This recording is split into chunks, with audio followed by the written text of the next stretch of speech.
Corpus Linguistics, Part 3. A number of areas of linguistics can be addressed with the corpus approach.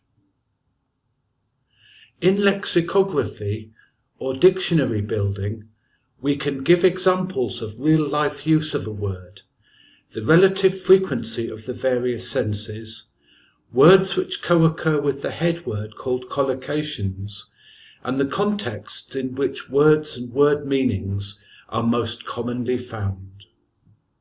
In sociolinguistics, the study of linguistics related to social factors, we can identify dialect and register patterns, compare men's and women's speech, children's speech, and speech across socio-economic groups. In stylistics, we can look at the writing styles of individual authors, differences due to historical epoch, genre differences, and so on. In educational linguistics, we can show students real examples of language as opposed to textbook examples, perform analyses of learner English, and inform teachers of English for special purposes. Corpora can be used to build resources for machine translation, such as terminology banks and word sense information. A well-known example of a corpus is the Lancaster-Oslo-Bergen or LOB corpus.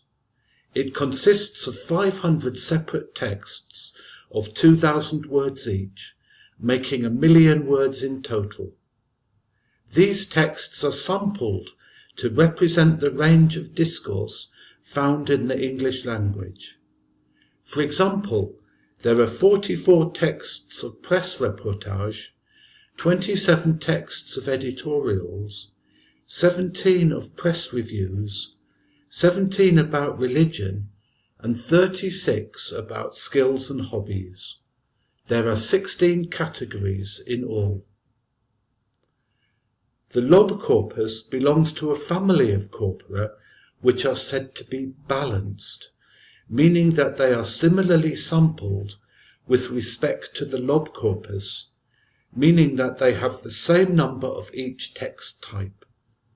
The family consists of LOB for 1960s UK English, FLOB for 1990s UK English, Brown for 1960s US English, Frown for 1990s US English, ACE for Australian English, Kolhapur for Indian English, and Wellington for New Zealand English.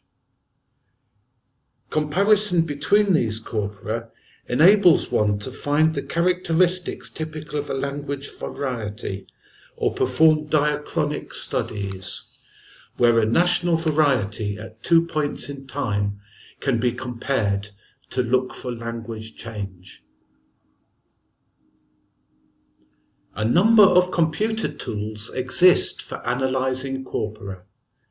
The most important are concordances, which allow the users to search for specific words in a corpus.